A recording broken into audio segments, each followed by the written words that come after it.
오늘 성경 본문은 에스겔서 47장 1절부터 12절 말씀입니다. 그가 나를 데리고 전문에 이르시니 전에 전면이 동을 향하였는데 그 문지방 밑에서 물이 나와서 동으로 흐르다가 전우편 제단 남편으로 흘러내리더라. 그가 또 나를 데리고 북문으로 나가서 바깥길로 말미암아 꺾여 동양한 바깥문에 이르시기로 본즉 물이 그 우편에서 서며 나오더라. 그 사람이 손에 줄을 잡고 동으로 나아가며 1,000척을 청량한 후에 나로 그 물을 건너게 하시니 물이 발목에 오르더니 다시 1,000척을 청량하고 나를 물을 건너게 하시니 물이 무릎에 오르고 다시 1,000척을 청량하고 나로 물을 건너게 하시니 물이 허리에 오르고 다시 1,000척을 청량하시니 물이 내가 건너지 못할 강이 된지라. 그 물이 창이라여 헤엄할 물이요 사람이 능히 건너지 못할 강이더라. 그가 내게 이르시되 인자야 네가 이것을 보았느냐 하시고 나를 인도하여 강가로 돌아가게 하시기로 내가 돌아간즉 강 좌우편에 나무가 심이 많더라. 그가 내게 이르시되 이 물이 동방으로 향하여 흘러 아라바로 내려가서 바다에 이르리니 이 흘러내리는 물로 그 바다의 물이 소성함을 얻을지라.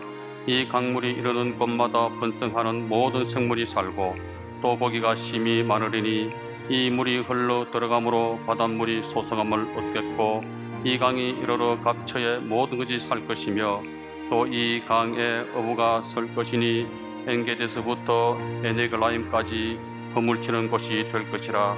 그 고기가 각기 종류를 따라 큰 바다의 고기같이 심히 많으려니와 그 진펄과 갯벌은 소생되지 못하고 소금 땅이 될 것이며 강 좌우 가에는 각종 먹을 실과 나무가 자라서 거의 비시들지 아니하며 실과가 건치지 아니하고 달마다 새 실과를 얻으리니 그 물이 성소로 말미암아 나옴이라.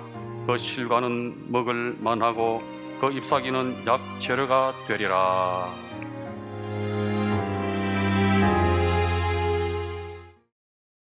에스겔이 보았던 환상의 의미이란 제목으로 말씀해 드리겠습니다. 지금으로부터 2600년 전 이스라엘 백성들은 하나님의 말씀에 불순종하고 도덕적으로 부패하고 우상숭배에 빠졌습니다. 그 당시 예레미야 선지자가 하나님의 심판을 경고하며 회개를 촉구했으나 아무 소용이 없었습니다. 그래야 결국 예레미야의 예언대로 유다 나라는 바벨론 왕 느부갓네살의 세 번째 끌진 침공을 받아 예루살렘은 함락되고 유다 나라는 초토화되었으며 백성들은 바벨론의 포로로 끌려갔습니다. 바벨론의 포로로 끌려간 이스라엘 백성들 중에는 에스겔이라는 유명한 선지자가 있었습니다. 에스겔은 바벨론의 포로로 잡혀간 유대인들에게 예언의 말씀을 선포했습니다. 그는 예언, 비유, 상징, 표징들을 사용하여 포로가 된 백성들에게 하나님의 메시지를 극적으로 전달하였습니다. 오늘 본문 말씀은 에스겔이 기도하는 중에 하나님께서 보여주신 놀라운 환상을 기록하는 것입니다. 이 시간 저는 여러분에게 이 환상에서 두 가지 메시지를 찾아서 들려드리겠습니다. 하나는 성전에서 흘러나온 물의 깊이의 변화에서 우리의 신앙생활의 단계와 깊이를 비교하여 살펴보려는 것이며, 다른 하나는 성전에서 흘러나와 강물이 되어 도도하게 흐르는 그 물의 실체와 그 강물의 능력에 관한 것입니다. 첫째는 성전에서 흘러나온 물이 점점 깊어져 간 깊이의 변화에서 신앙생활의 단계와 깊이를 비교하여 살펴보겠습니다. 여기에 대한 본문 구절들을 다시 읽어드리겠습니다. 그가 나를 데리고 전문에 이르시니 전의 전면이 동을 향하였는데 그 문지방 밑에서 물이 나와 동으로 흐르다가 전 우편 제단 남편으로 흘러내리더라. 그가 또 나를 데리고 북문으로 나가서 바깥길로 말미암아 꺾여 동양한 바깥문에 이르시기로 본즉 물이 그 우편에서 서며 나오더라. 그 사람이 손에 줄을 잡고 동으로 나아가며 1,000척을 청량한 후에 나로 그 물을 건너게 하시니 물이 발목에 오르더니 다시 1,000척을 청량하고 나로 물을 건너게 하시니 물이 무릎에 오르고 다시 일천척을 청량하고 나로 물을 건너게 하시니 물이 허리에 오르고 다시 일천척을 청량하시니 물이 내가 건너지 못할 강이 된지라 그 물이 창일하여 헤엄할 물이요 사람의 능히 건너지 못할 것이더라. 에스겔이 본 환상에는 하나님의 성전 문턱에서 물이 나와 동쪽으로 흐르다가 저단 남쪽으로 흘러내려갔습니다. 천사가 줄을 잡고 동으로 나아가며 일천척을 잰 후에 에스겔에게 그 물을 건너게 하였는데 물이 에스겔의 발목에 찼습니다. 그러자 천사가 다시 일천척을 재고 난 뒤 물을 건너게 하므로 에스겔이 건너보니 이번에는 물이 무릎까지 찼습니다. 천사는 또다시 일천척을 재고 에스겔에게 건너게 하였는데 이번에는 물이 허리까지 찼습니다. 천사가 또 일천척을 재고 물을 건너게 하였는데 그 물이 창일하여 헤엄을 치지 않고 걸어서는 건너지 못할 강이 되어 있었습니다. 이러한 장면은 성도들의 신앙생활의 깊이가 여러 가지임을 의미합니다. 처음 천사가 일천척을 청량한 후 에스겔이 그 물을 건너가 보니 물이 발목에 찼다고 했습니다. 이는 성도의 신앙 상태가 성령님에게 발목이 잡힌 것을 말합니다. 성령님에게 발목이 잡힌 사람은 삶의 방향에 커다란 변화가 일어납니다. 발목이 잡히면 자행자지하지 못합니다. 세상을 향해 가던 발걸음이 교회를 향하게 됩니다. 지옥을 향해 가던 발걸음이 천국을 향하여 가게 됩니다. 방향 전환을 하게 됩니다. 예수님은 회개하라 천국이 가까우느니라고 말씀하셨습니다. 회개는 헬라어로 메타노이아입니다. 돌이킨다는 뜻입니다. 방향 전환, 방향 수정을 의미합니다. 하나님을 떠나 있던 인간이 하나님께로 돌이키는 행위를 말합니다. 마치 예수님의 비유에 나오는 탕자와 같습니다. 둘째 아들이 아버지에게 나아가 아버지 재산 중에서 제게 돌아올 몫을 주십시오 라고 졸랐습니다. 마지못해 아버지가 아들에게 재산을 분배해 주자 그는 재물을 다 모아가지고 먼 나라로 갔습니다. 그곳에서 그는 허랑방탕한 생활을 했습니다. 얼마 가지 못하여 가진 돈이 바닥나고 말았습니다. 그런데다가 설상가상으로 그 나라에 흉년이 들어 그는 극도의 궁핍에 처하였습니다. 일자리를 구하던 그는 겨우 들에서 돼지치는 일을 하게 되었으나 여전히 굶주렸습니다. 아버지의 집에는 종들도 풍족히 먹는 것을 생각한 그는 비로소 자신의 잘못을 깨달았습니다.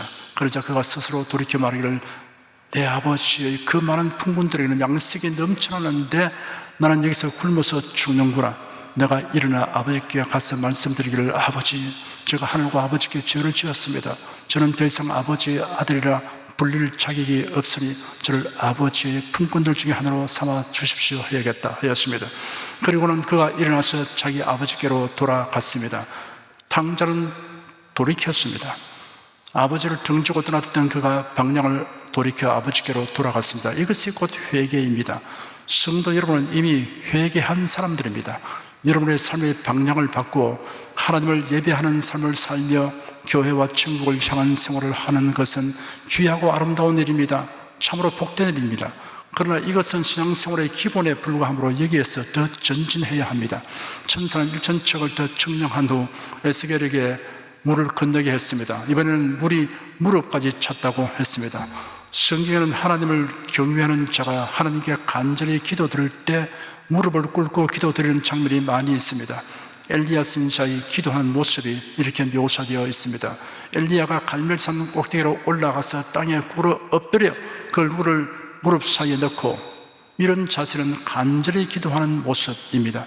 하나님께서 우상 숭배에 빠진 이스라엘을 징벌함으로 3년간 동안 하늘에서 비가 내리지 아니하자 곧 이스라엘 땅은 극심한 가뭄으로 위기에 처하게 되었습니다.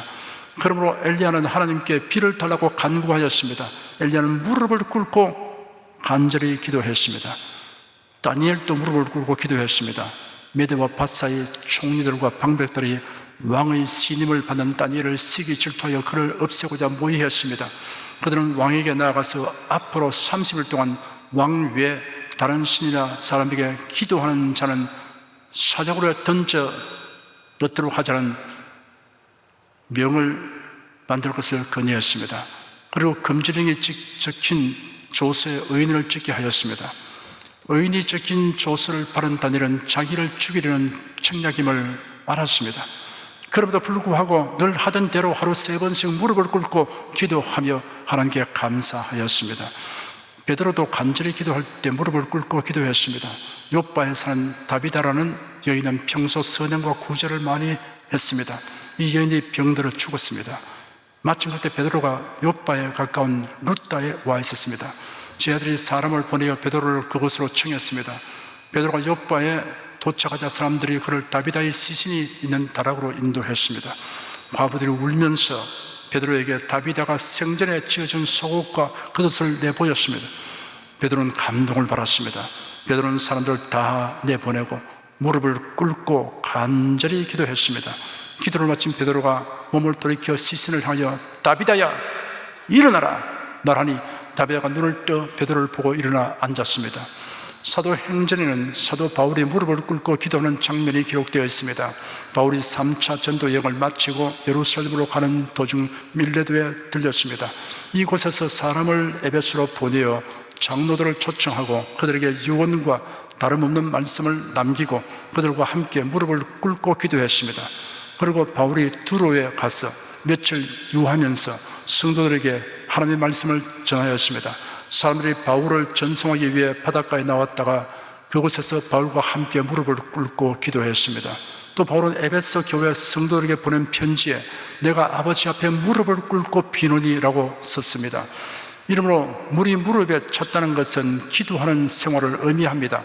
천국을 향하여 걸어가는 방향 전환은 하였지만 아직도 무슨 일을 하든지 내 지혜, 내 경험, 내 능력에만 의존하여 해결하려고 한다면 이런 하나님을 도외시 하는 교만이며 이러한 교만은 깨어져야 하며 꺾어져야 합니다. 그래야 하나님의 능하신 손 아래 겸손히 무릎을 꿇고 기도하는 신자가 되어야 합니다.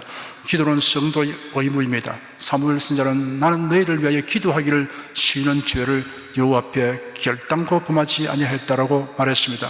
바울 사도는 말하기를 쉬지 말고 기도하라 하였습니다. 기도하지 않기 때문에 시험에 빠집니다. 예수께서 제 아들에게 시험에 들지 않게 깨어 기도하라고 말씀하셨습니다.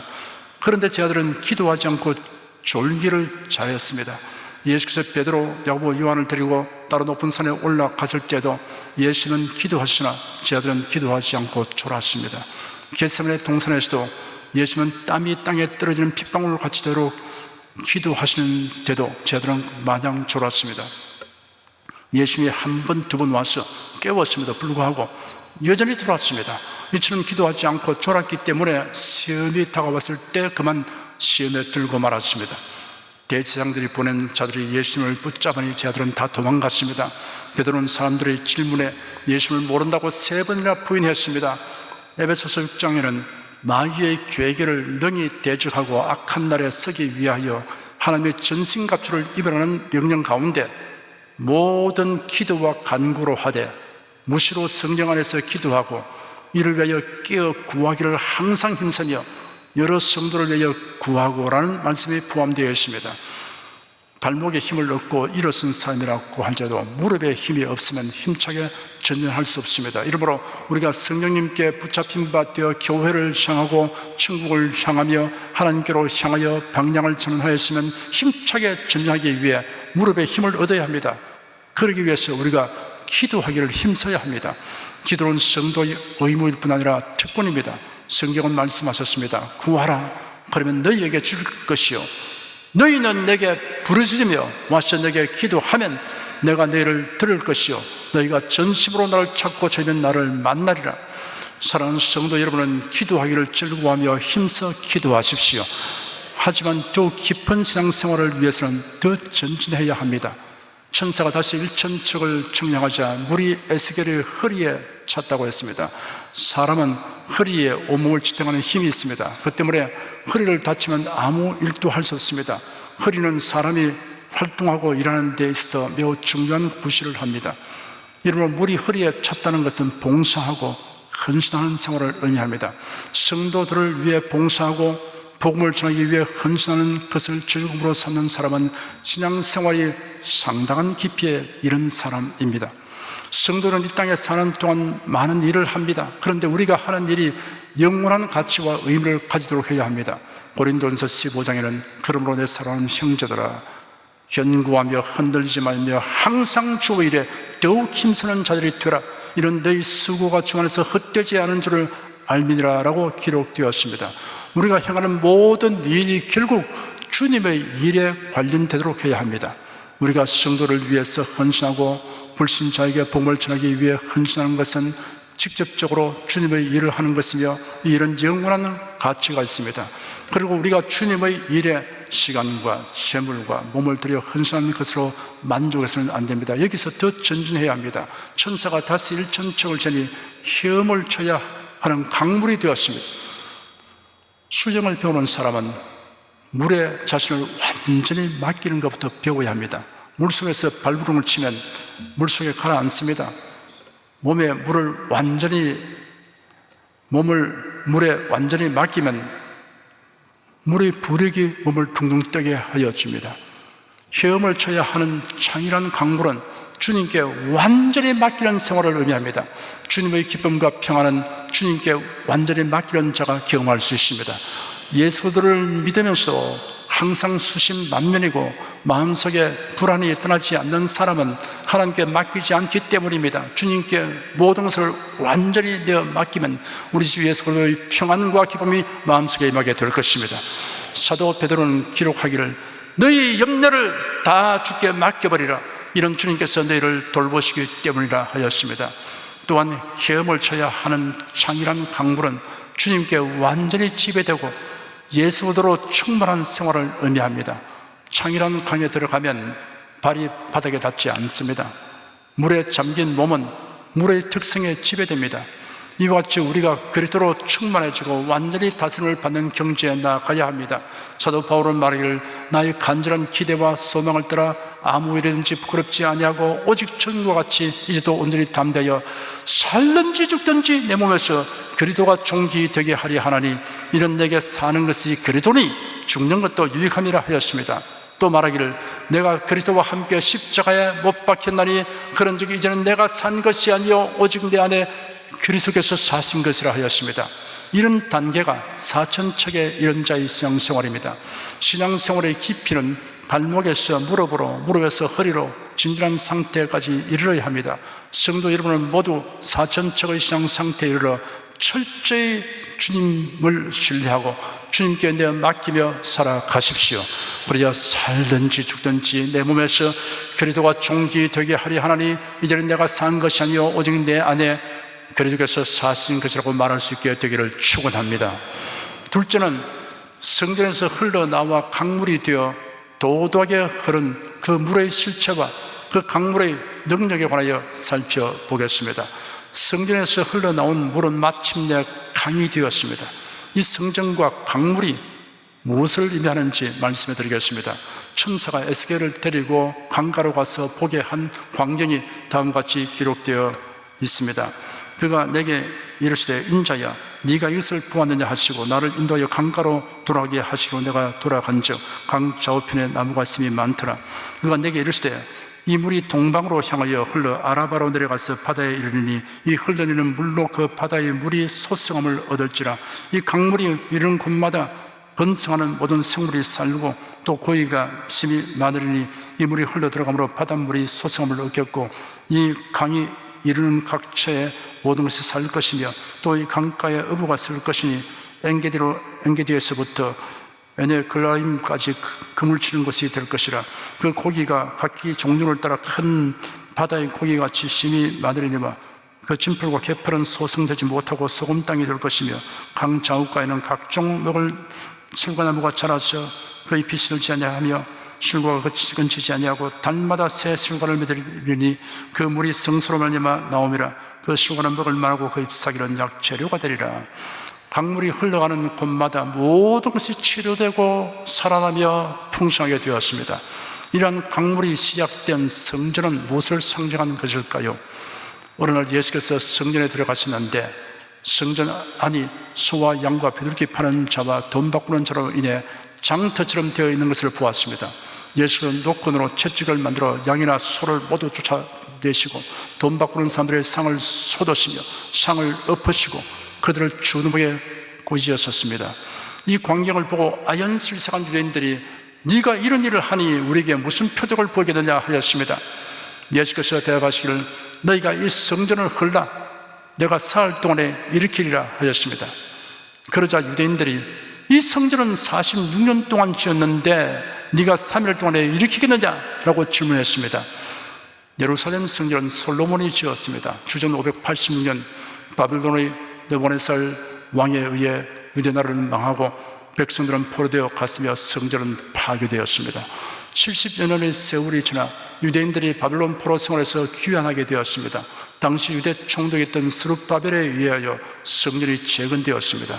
주전 516년 스룹바벨 성전이 완공되었으나 솔로몬 성전에 미치지 못하였습니다.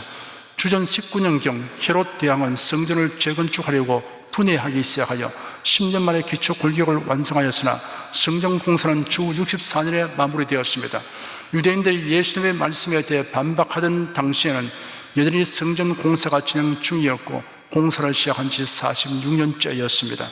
그런데 예수께서 이 성전을 허물면 3일 만에 일으키겠고 했으니 말 같자는 소리라고 유대인들이 반박했던 것입니다. 사실 성전은 단지 종교적인 용도의 건물이 아니라 신령한 의미를 지니고 있습니다. 성전의 원형인 성막의 구조물과 형태는 그 하나하나가 모두 예수 그리스도와 대속의 은혜와 진리를 나타내고 있습니다. 모세가 하나님의 부름을 받아 시내산 위로 올라갔습니다. 하나님께서 성막의 식양을 자세히 모세에게 말씀하셨습니다. 모세는 하나님이 시내산에서 보이신 그대로 성막을 지었습니다. 성막의 울타리, 녹기둥, 놋제단, 물두멍, 벽상, 향단, 금촛대, 성소와 지성소 사이의 휘장, 성막 지붕, 언약궤 안에 들어간 물건 그 하나하나가 일치하게 예수 그리스도를 가리키고 있습니다. 성소는 예수 그리스도를 의미하는 그림자입니다. 그러므로 성전은 건축물로서의 의미보다 예수 그리스도를 가리키는 것이라는데 더 큰 의미가 있습니다. 예수 그리스도와 무관한 성전과 성전에서 예배란 무의미한 것입니다. 오늘 교회당도 마찬가지입니다. 예수의 제자들도 그때는 예수께서 하신 말씀의 뜻을 알지 못했습니다. 그러나 그 후 예수께서 십자가 못 박혀 죽으시고 사흘 만에 무덤에서 부활하신 다음에야 예수께서 말씀하신 성전이 곧 예수님 자신을 말하는 것임을 알게 됐던 것입니다. 성경에 이렇게 기록되어 있습니다. 그러나 예수는 성전된 자기 육체를 가리켜 말씀하신 것이라 죽은 자 가운데서 살아난 후에야 제자들이 이 말씀하신 것을 기억하고 성경과 및 예수의 하신 말씀을 믿었더라. 본문에 그 물이 성소로 발미암아 나옴이라고 하였습니다. 성소는 두말할 나위 없이 예수 그리스도를 의미합니다. 성전에서 흘러나와 강을 이룬 물은 치료하고 번성케 하고 솟성케 했습니다. 그러면 강물은 무엇을 의미하는 것입니까?